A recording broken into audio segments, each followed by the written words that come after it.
So the objective of gaining fluency in Spanish or any language for that matter is ambitious and it takes time. El camino hacia la fluidez tarda un montón. Just takes simply a long time to get there. Yet, using technology and taking advantage of tools available in today's world can vastly expedite the process and help you see results and inspire you to continue along that path if you use it at the right time in the right way. And that's what we're going to get into in today's video.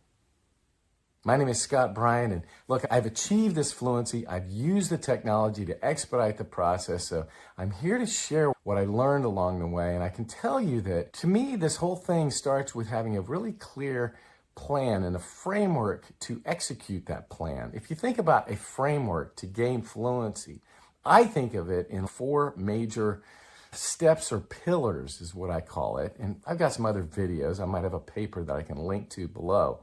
But it's basically 4 pillars of learning the language, studying the language, translation practice, learning how to speak individual sentences, conversation practice, taking those sentences and creating full dialogue real time, and then ultimately dialogue with others. So everybody starts here, everybody studies the language, everybody wishes to achieve that fluency with others, but what's missing are these practice pillars that are rooted in technology. They literally were not available, did not exist yet just a few years ago. They're available today, and if you take advantage, again, that whole process shrinks and is achievable.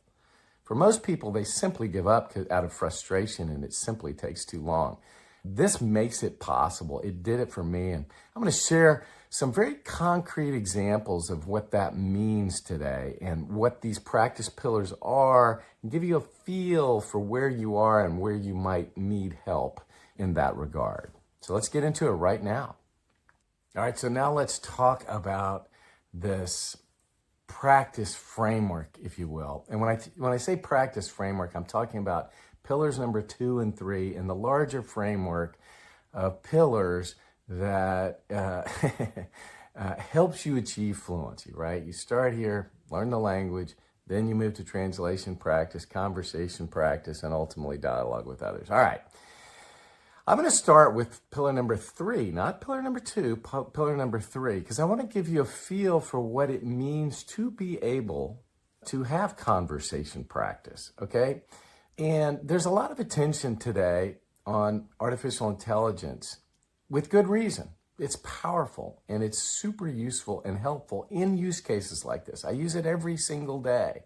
I know this well, and I'm going to have a lot of videos about how to go about leveraging and using that. But today's video, I'm going to talk about really when you know you are ready for this phase of the fluency, 4 pillars. When have you reached the point where pillar number 3 makes sense, that you can actually achieve it? And look, it's one thing to fire up ChatGPT and talk to it, and have fun. It's a novelty. It's cool. It's interesting.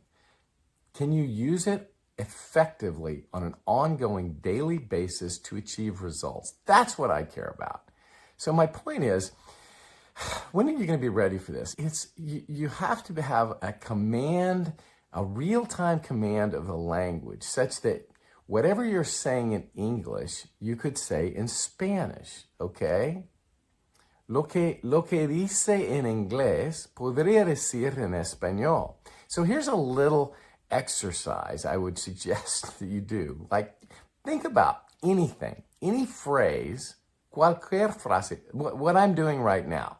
Lo que estoy haciendo ahora mismo. Like, when you say something in English, just throw out a sentence. It could be anything. You could say something really simple, like, I went to the store this morning. Immediately, see if you can say that same thing in Spanish. Me fui a la tienda esta mañana para comprar unos huevos, to buy some eggs. Y me topé con un hombre, I ran into a guy, que me dijo que no había huevos, that told me that there weren't eggs. I'm just thinking out loud, throwing examples your way to give you a feel for, you have to be able to communicate at a pretty advanced level to have real-time dialogue, even if it's with artificial intelligence that's patient. There's so many advantages, so much easier than having dialogue with real people. You can control it. There's a lot of great things. Yet, in order to be ready for conversation practice, you have to have a pretty, not only a rich vocabulary, but the ability to communicate that vocabulary on the fly, in the right tense of the verb. And you have to, it requires a lot to get here. I say this, and I'm going deep here because I want people to be successful. When you fail, when you put yourself in a position such that you're not able to succeed, you will get frustrated. It will be a hard, difficult process, which again is why a lot of people stop. So I caution people, again, I have little mixed messages here. I love artificial intelligence as a speaking platform, as a tool for conversation practice. Most people are absolutely not ready to do so.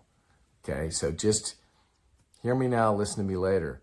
It's great when you're ready. When you can do what I just did. Cuando puedes hacer lo que acabo de hacer. When you can say whatever, not anything, but some certain dialogue. Cierto diálogo.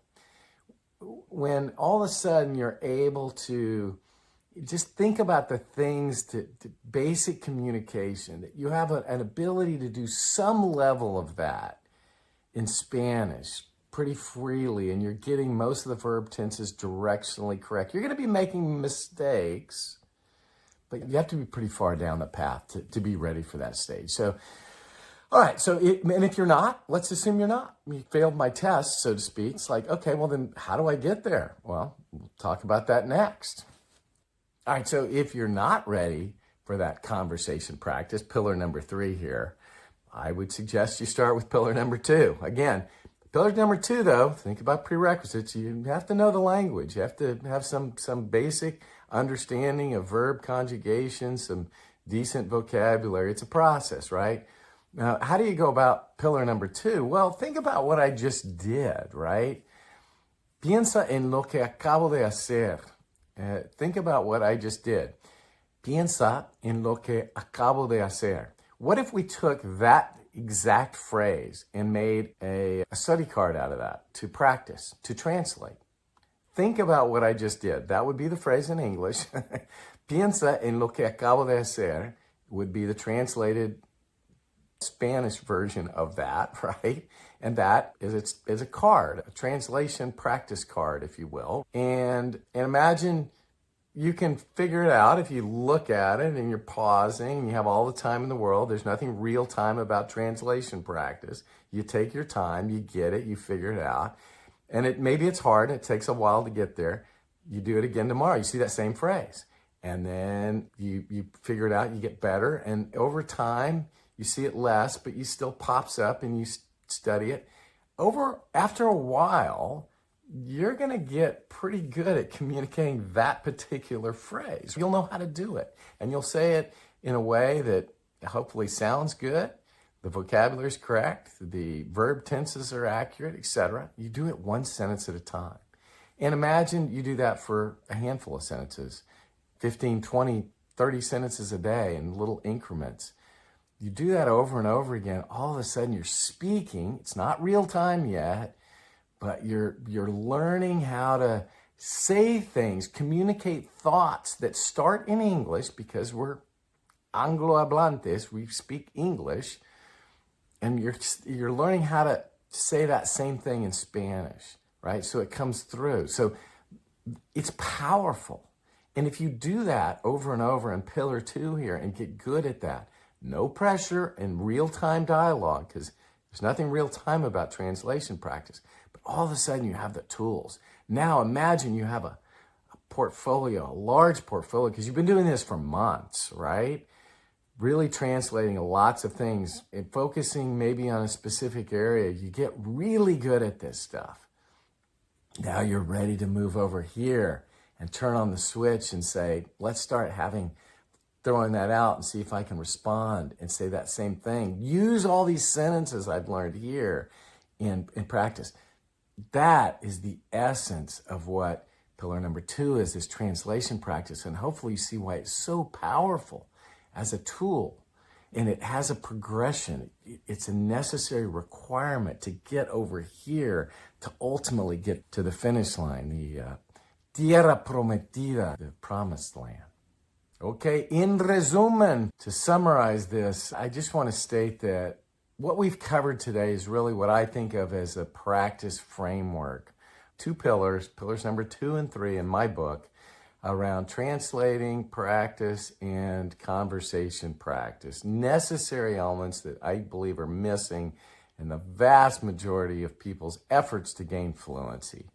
And hopefully I've given you a feel for when you would be ready for said practice. And what I want to emphasize, though, is the fact that I didn't get a chance to dig into this, but these practice pillars are really driven by technology. They didn't exist previously. When I mentioned studying and translating 25 sentences every day as an example, you can use technology to do that, to organize, to structure, to tell you when to study and what to do and all that stuff. It's called a spaced repetition learning platform.